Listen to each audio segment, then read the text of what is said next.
Good evening. Hello. We'll start in 5 minutes.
Okay. Um, so, good evening, everyone. I'm Archita. I'm a PMRF scholar at ISA Kolkata. And today is a continuation lecture for the last week one. So, in last week, we went through this lapse rate and how the atmospheric stability depends on lapse rate. And there is certain section of the lapse rate which was left, so we'll try to cover that in this interactive session. Um, now if just to recall,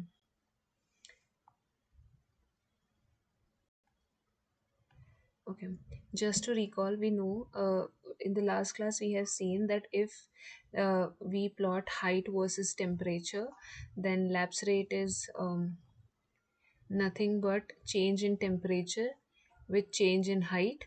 And we have studied three different types of lapse rate. There is environmental lapse rate, dry adiabatic lapse rate, and wet adiabatic or saturated adiabatic lapse rate.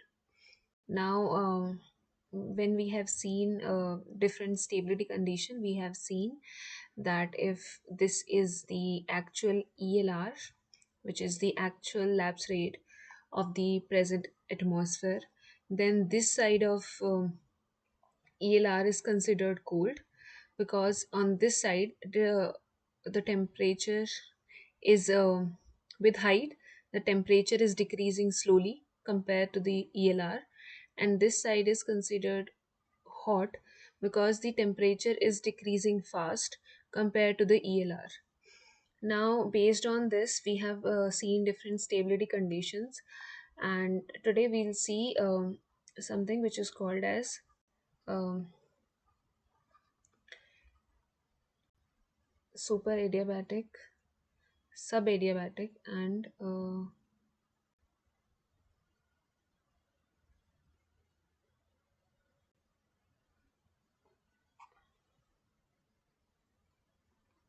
adiabatic, subadiabatic, or neutral condition, and there is something called inversion. Now, for subadiabatic, the thing is, subadiabatic is for the unstable condition. Now, we what is the unstable condition? Unstable means that if I consider that there is a plume, rising plume, and it has an air parcel, and the temperature of this air parcel, and this is a surrounding air. Unstable means that this temperature is high compared to this surrounding temperature, and subadiabatic is when the condition is stable. Now, stable means that when the temperature of the air parcel is low compared to the surrounding. So when this is the case, the air parcel, because of high temperature or hot air parcel, it will rise, and because of low temperature or cold air parcel, it will sink. Now, how they have put it in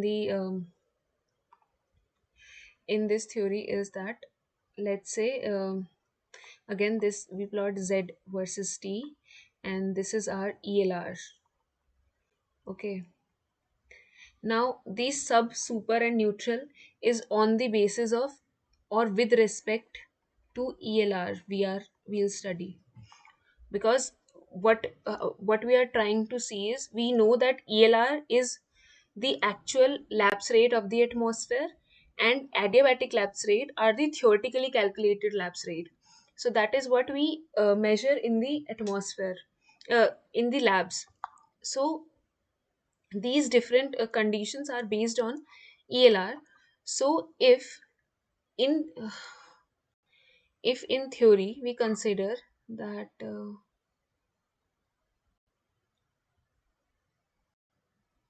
okay, if in theory we consider that uh, this is how the actual temperature is changing with height, and in theory this is the dry adiabatic lapse rate.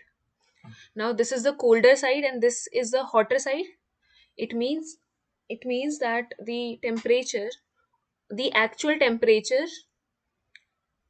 is hot compared to the DLR, and when that is the case, it means that the air parcel will rise, and that condition will be considered as super adiabatic. It means that if the surrounding air is hotter compared to the air, not surrounding air, if the actual lapse rate is higher compared to the lapse rate which we calculate in lab or in theory, then the condition is considered unstable, and it will be super adiabatic.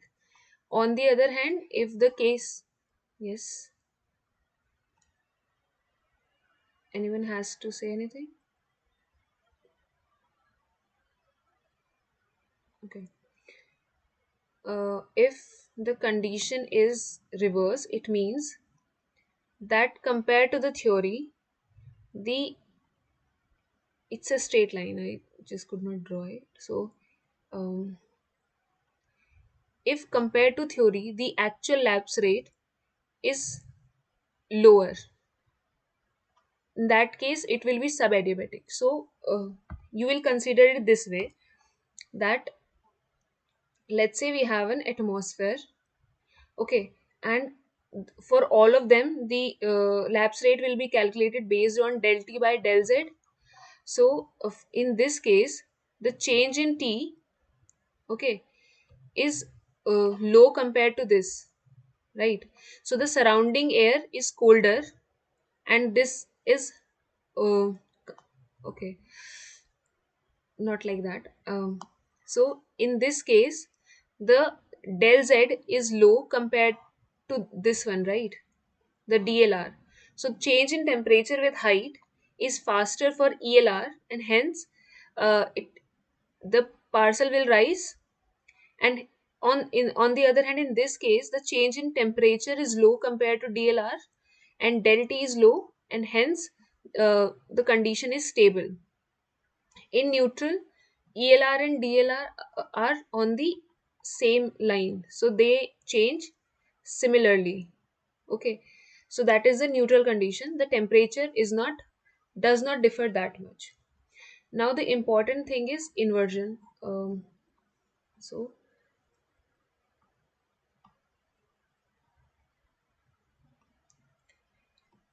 so there are different type of inversion that is given there. So there is something called as ground inversion,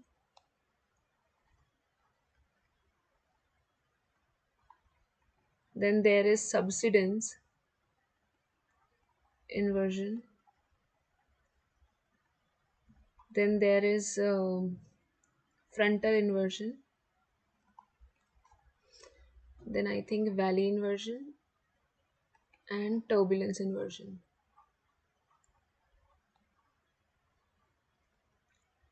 Now first, the important thing is, what does the term inversion means? So if we consider our atmosphere, and we are whenever we consider atmosphere, we generally consider troposphere, because uh, in general only the tropospheric chemistry affect us. Okay, whatever is happening in the let's say 1 or 2 kilometer, or let's say maximum 5 kilometer from above us, that is what max affect the atmosphere, affect us compared to the above layers. So if we consider troposphere, we know that in troposphere, as I said earlier also, the temperature decrease with height. So this is the trend.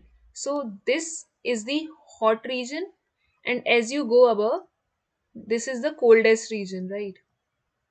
And this is cooler compared to the ground. Now this is the actual trend.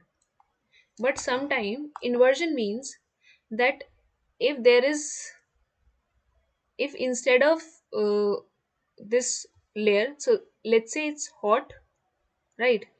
And here, the instead of getting cooler, it becomes like this, okay? And then again it becomes like this. So this region is of cold air, this is hot air, and this again becomes a hot air compared to this region. Okay, this is what we call as inversion. Inversion means that when there is a cold layer sandwiched between the two hot layers, or vice versa, a hot layer sandwiched between the colder layers. Okay, so the important question is that how this happens in the atmosphere or troposphere. Now, first is ground inversion. So, what they discuss in ground inversion is that we know that the earth's surface absorb light, right? So if something is absorbing light, and it's radiating back some of it. Okay, not 100% can be absorbed. A part of it is absorbed and the other is reflected back or scattered back. Now, especially if you see in summers, we see that the surface of Earth is extremely cold. Okay, and especially let's say during the afternoon hours. So the temperature is very cold, but as the night approaches, the temperatures becomes colder. Okay, so the concept of ground inversion is that ideally this is the trend of temperature. This is what we are studying. Okay, but uh, what happen in ground inversion is that um, okay, ideally let's say I'm considering that this is the temperature at 2 o'clock, 2 p.m. Okay, this should be the temperature at 3 p.m, this at 4, like this. So as the night is approached, the temperature is decreasing. This is I am speculating. Okay, now what they say is that because the earth's surface is heated, what happen is that instead of uh, the temperature going like this, the there is a curve, sort of curve, like and the curve forms because, so at 2 p.m it's here. Now at 3 p.m it should be, let's say, here at this point, but because the ground temperature is cooler compared to 2 p.m, then I it should be, it becomes here. Okay, so if I magnify it a bit, this is 2 p.m, at 3 p.m it should be here ideally. But what happen is that a sort of, if you draw a tangent on from this point, then at 3 p.m this is the temperature, and ideally it should be this. So what happen is that the temperature is colder compared to how it should be, and same for 4 p.m and same for 5 p.m. So what happen is that in this case the ground is hot, ground sorry the ground is getting cooler and cooler, so the ground is cold. But because the heat is still being radiated from the ground, uh, as the night approach, the above layers are comparatively hotter because the ground is still radiating heat. So in itself the layer surrounding the ground is colder, but the layer above it becomes hotter, becomes hot, and overall in the atmosphere above it all the layers are cold, right? This is a general trend of the atmosphere. But because of the ground radiation, the ground is losing heat, so the layer in the vicinity of the ground is colder compared to the layer which is above it. Okay, and in that case a cold hot cold sort of sandwich layer is made, and this is what they call as ground inversion, which happen because of the heat that is radiated from the ground. Yeah. Hello, yes.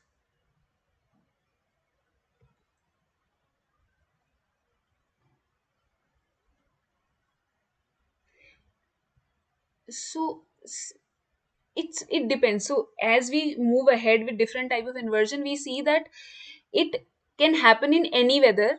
The important thing is that there should be an extreme difference between the temperature, because temperature matters a lot. So in this case what I'm trying to say is that since the earth during the afternoon is very hot compared to the towards the evening, and as it approach evening the earth start getting cooler, and the and start releasing heat very fast. So the ground becomes colder, and the layer as you move ahead becomes hotter and hotter, because it is still, the hot air is still in the atmosphere. Okay, it's still dissipating. So that is one case. Now when we study this subsidence, it is because the layer, okay, so it is like, let's say this is a factory, and there is a stack of factory and the emission is happening from here. Now sometimes these emissions are like, because if, um, let's say, again it depends on the, okay, subsidence, subsidence is that, so this is hot, and as you go up, again I will, it should be cold. Okay, and let's say this temperature is also not very high. So if this is, let's say, 45, the temperature of this is not very low, let's say 42. Okay, and as you go up, the temperature should be lower. But let's say what happen is that above this layer, above this plume, what is happening is that whatever is releasing from it is coming back. There is no there is like a cap on the, in the atmosphere, and the, because of lot of pollutant, you can say, or because of the emission is so much that it is not dissipating. What it is coming is that it start coming back to the ground, and it makes this layer which is hot. So so when, let's say, you can imagine it this way, that the ground is hot, then there is a chimney, the plumes are coming out of it. The temperature of plumes is lower compared to the ground. Okay, and as the, as it is moving above, then because of lot of density of pollutant, because of the mixing, because of not proper mixing, what is happening is that these particles are colliding with each other, and they are trying to come back to the, uh, back to the earth. And when this happen, they form a hot layer in the surface, above a certain height, and then there is cold layer because of chimney, and then again the ground is hot. So subsidence, they make something like hot cold hot, because of the pollutant that is coming back to the earth. So the idea of inversion, that it's just not only depends on a particular weather, it can happen, of course different sort of weather enhance it. So if, uh, for example, if it's a hazy weather, or uh,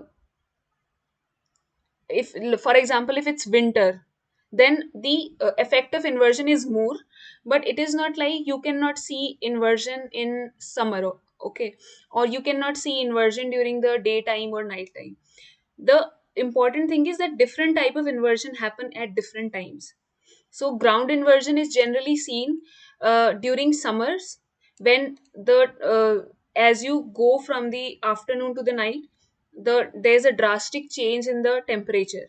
Okay, subsidence inversion is seen when, the pollution is so much, the and there is not proper mixing in the atmosphere. So for example, it can happen during the night mostly, because in night time the mixing actually decreases, so the dispersion of pollutant decreases, and hence this subsidence sort of layer or a hot layer forms. Then comes this turbulence inversion, which is that, because of lot of turbulence, the air become colder compared to when, uh, so in that case, they generally say is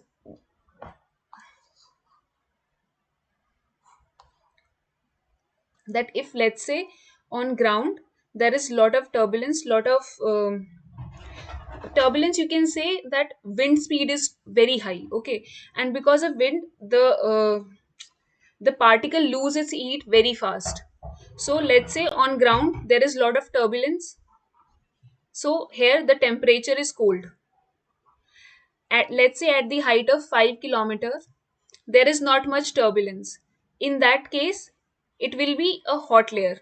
And let's say on at the height of 7 kilometers, again the turbulence is high, the wind speed is high, and then again it's a cold layer. Okay.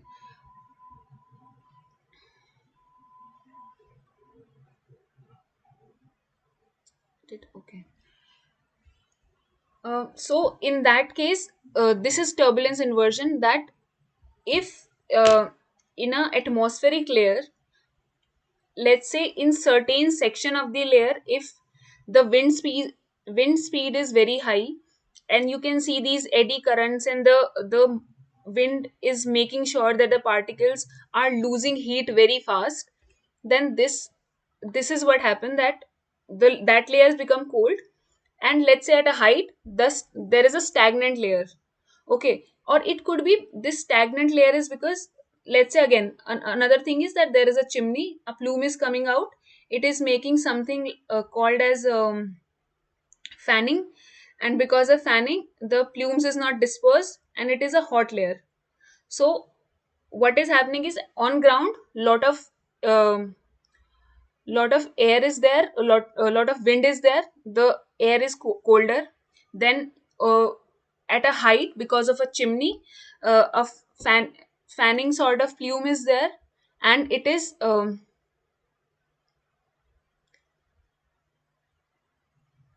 has a high temperature, and it is not being dispersed, and on at height above it there is again turbulence and the layer is cold. So turbulence generally make the layer or the air colder. Okay. So turbulence inversion is like this. Now frontal inversion is generally happen in desert places. Okay. So if for example Rajasthan, or for example countries in which there is lot of desert and sea, let's say. So let's if I consider this as desert and this as sea, then the temperature here is very high, and the temperature here is cold. Okay. Now if, let's say, wind is blowing from desert towards the sea, then what will happen is that this air is trying to will try to disperse uh, this cold air which is on the sea front. And in that case, sometimes what happen is that um,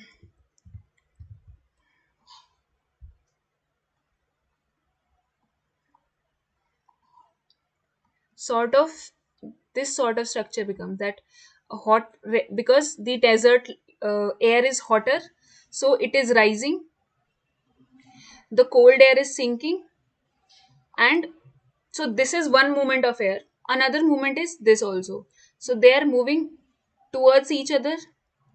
So in that case, they form a layer which is at, let's say, if I consider only this section, in this section, this layer is hot, this layer is cold, and this layer, if it moves ahead, it is again becomes hot over time. So they make, again, because of the uh, you can say the tangent movement of air, they make this hot cold hot front. And it happens generally in region where the temperature difference is very high. For example, air is moving from a desert towards the sea, or air is moving from a seaside towards a desert. So they make a, so the wind is the air is moving towards each other. And also, because one air is has a high temperature and another has a colder temperature, so one of them has a tendency to rise and another has a tendency to sink. And because of these two-way motion of air, they make these frontal inversion layers, which could be high, which could be hot, cold, hot, or it could be other way around. If the movement is like this, that the wind is blowing from seaside towards the desert side, in that case, what happen is that uh, the cold air will sandwich the hot air. But in both of cases, we see two type of motion of air. One is towards each other, and at another, because of temperature, one goes above and one has a tendency to sink. So this is what frontal inversion is, and it generally happen near the sea. Okay, so for example, beaches, or near ocean, or in desert region, this frontal inversion we can see. The last one is valley inversion.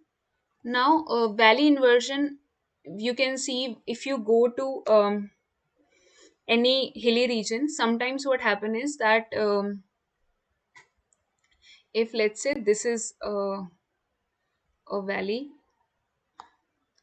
and let's say there is a house, and or if there is a fire, okay, and the plume is coming out of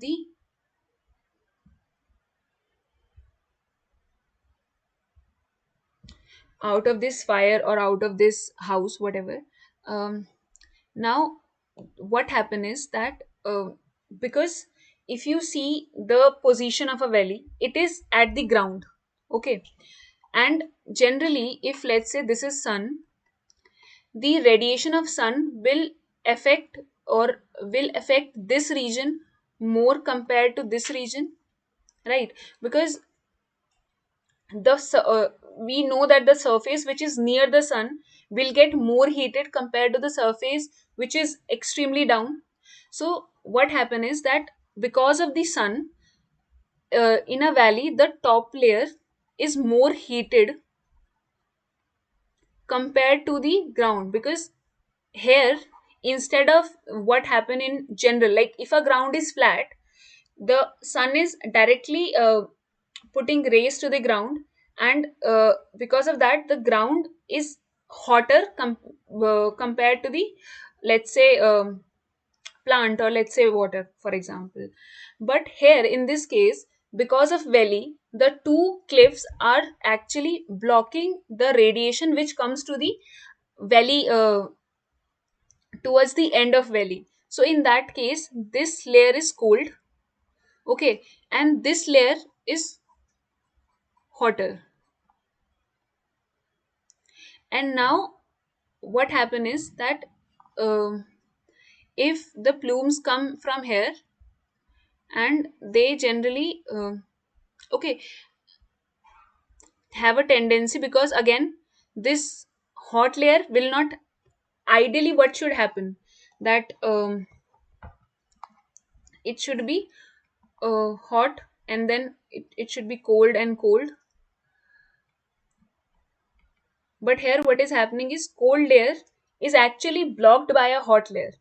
Now this layer will rise, but because cold layer has a tendency to sink, and whatever comes out of this plume also will end up sinking.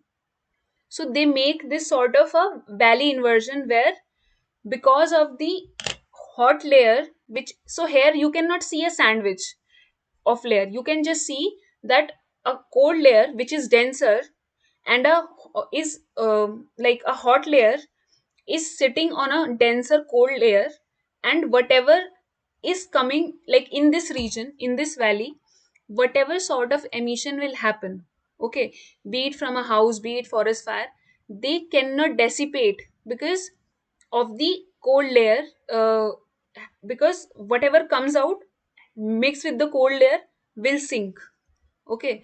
So nothing will move ahead until this front will stop, or and it generally happen towards the evening, that in evening this ground, or this surface, start losing its heat, start losing its temperature, and will start becoming cold, and then the valley inversion will break, okay.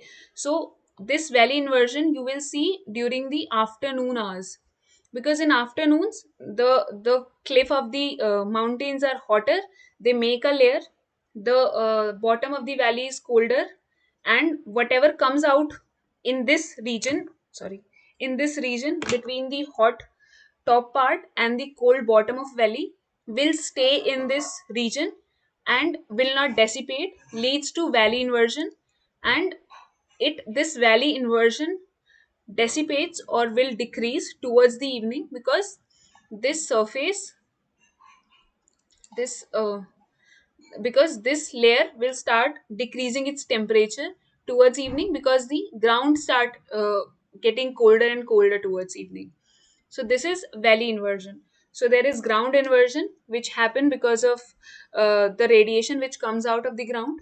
There is subsidence inversion, which is because if there is lot of collision of the particles, there is not proper mixing in the atmosphere, then the whatever come out of the plume will start coming back to the earth and makes a hot layer.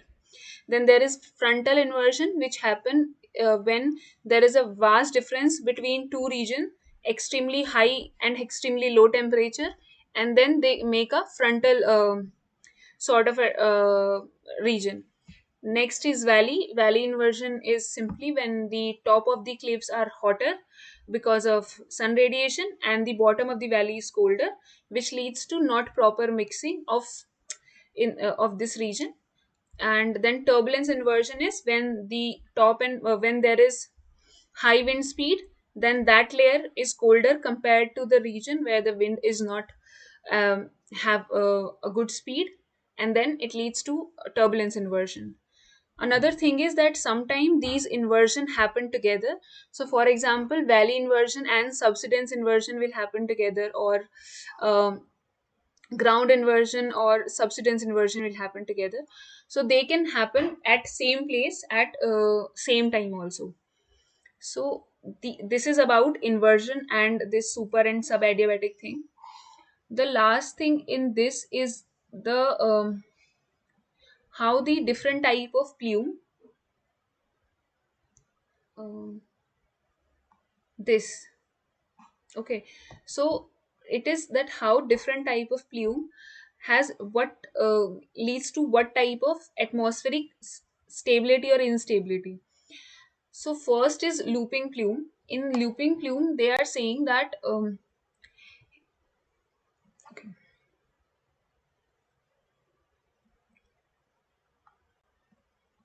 so in this they are saying that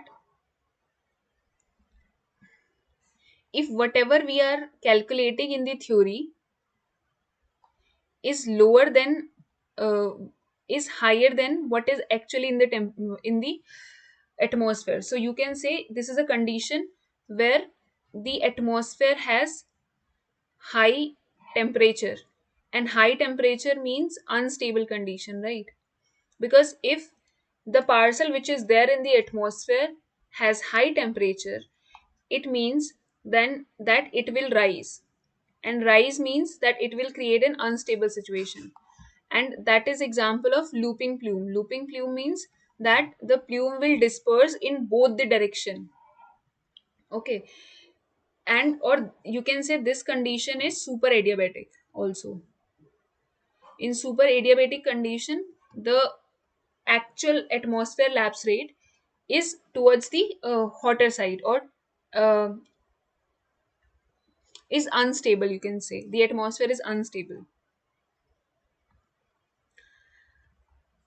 Wait. Um, okay, now this is about looping plume. Next is fanning. Fanning plume is nothing but if it's they're crossed. Cross means that there is inversion. Ideally the temperature should decrease, but after a certain height the temperature is, after this height the temperature is comparatively hotter or colder than the below layer, and hence this plume is neither moving in the upward direction nor in the downward direction, and it is in a straight line. So this is condition of inversion, and it is a type of fanning plume because it is in the straight line or a horizontal fan like structure. Okay.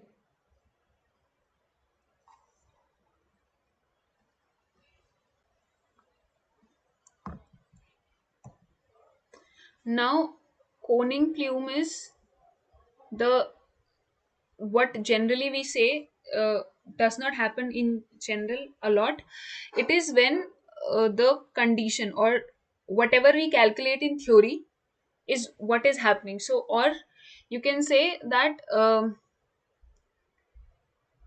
the temperature between difference between the surrounding and the air parcel or the plume is not very much, so the plume is equally distributed in both the direction, and that is what cone plumes are, which shows neutral stability, in which the temperature difference between the parcel, the air parcel, and the surrounding air is not very high.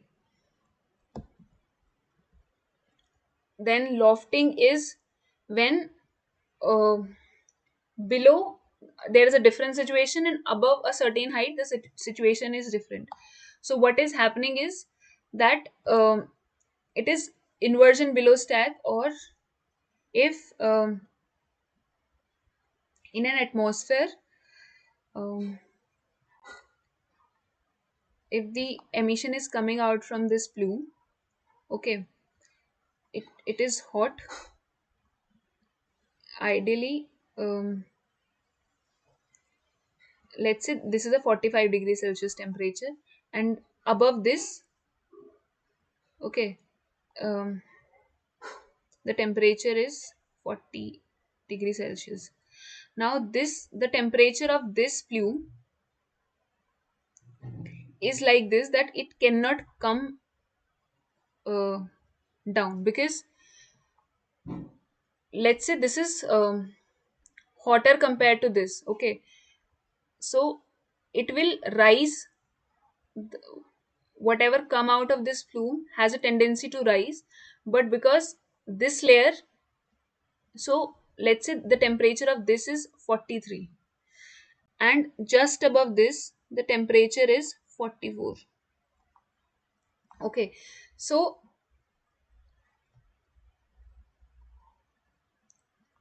this is a hot layer, this is cold layer, and above this, let's say the temperature is not 40. The temperature is 43, sorry, 40. So what is happening is, because the downside temperature is higher than the upper, so cold layer has a tendency to sink, okay, ideally it should sink, but because the temperature at the bottom is higher compared to the plume, what this temperature is doing is that 44 means it also, whatever air is here has a tendency to rise also. So this layer is not letting the plume to come down, okay, because there it's saying that you have, even though you have a lower temperature, you are colder, but because I have a tendency to rise, I will not let your plume to come uh, downwards. And this is what happened, that if the temperature here is like that, below this shaft there is inversion happening, and the temperature, or in this case they how they define is that in theory this should be the temperature, but in practice what is happening, or in actual temperature, the temperature is colder and then it becomes hotter. So till here it's hot, the plume has a tendency to sink, but because this layer below it is not letting it sink, so it will rise, and hence this sort of lofting plume will happen, where the movement or the dispersion is more above a certain height. Then fumigation plume is reverse, where the temperature above is not, so if this above it, if it's a very cold temperature, okay, let's say it's 40 degrees Celsius, then plume is coming. Okay, plume has a temperature of higher temperature, let's say 42 degrees Celsius. Now plume is, because higher temperature it want to rise, but because the top layer is colder, which has a tendency to sink, it is not letting the bottom plume to rise. And because of it, what is happening is that whatever is coming from this plume is being there. So this, you can see this example in valley. So in valley we see that the top layer is hot, it's saying okay I will rise. The bottom layer is cold, it's saying I am sinking. And on the other hand, how it can happen is that the top layer is cold and the bottom layer is hotter. That way also it can be a fumigating plume, where only one end of the ground is getting dispersion, another end is not. Now in this case they call it fumigation or fumigating plume, because it gives like sort of, fumigation means that there is a concentration of material or particles. So the particles are concentrated in certain region, and this is happening in this layer. Okay. uh, Last is, and it is, they also say that this is same as what happened in the coast and sea, or the land and sea, or desert and sea region, where the one, a different temperature layer sit on the lower temperature layer. Okay, or a hotter layer below cold, above a cold layer, or a cold layer above a hot layer. So in any case fumigation will happen. Trapping is, again it's like that. um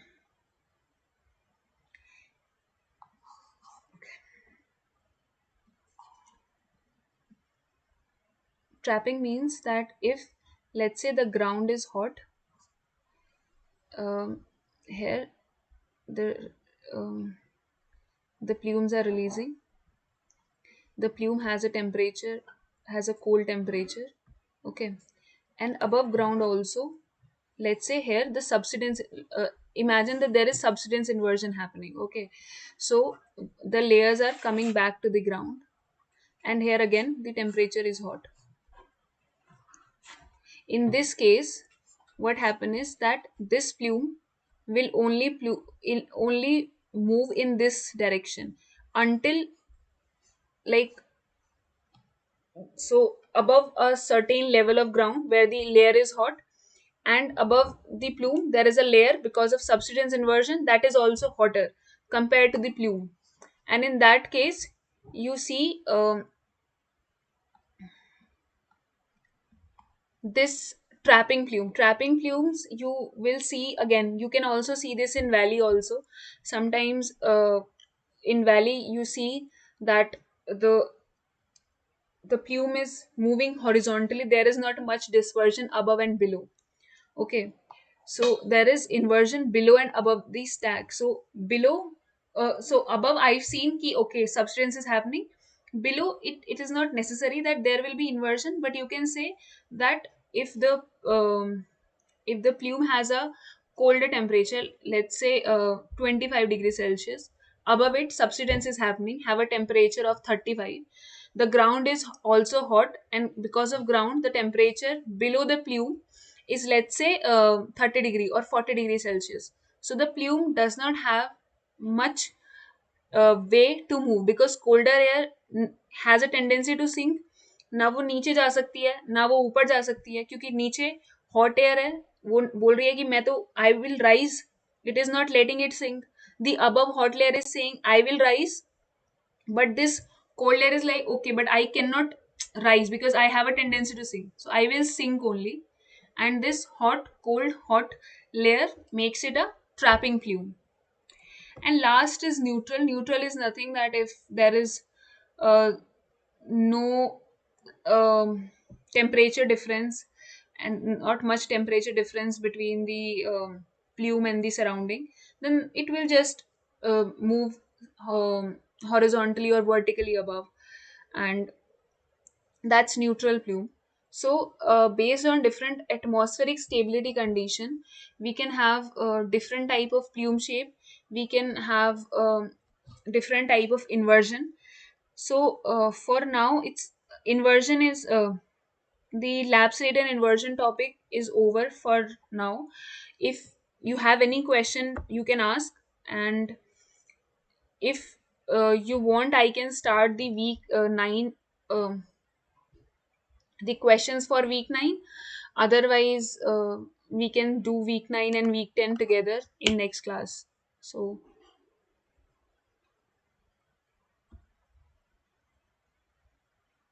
does anyone has any question regarding inversion or lapse rate?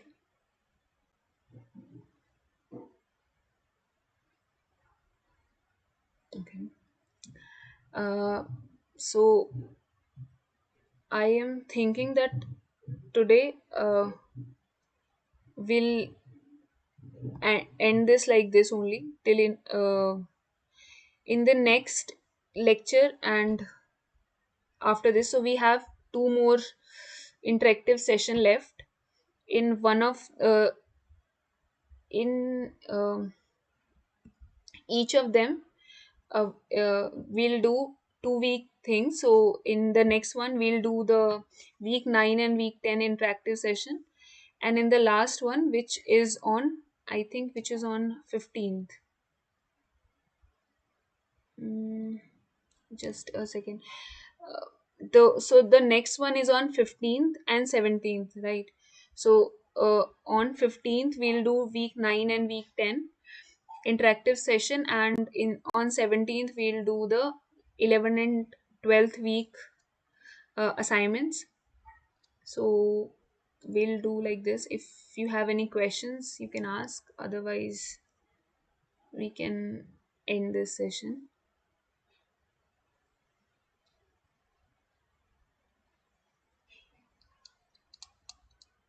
Okay. So, okay, thank you everyone. We'll end this today.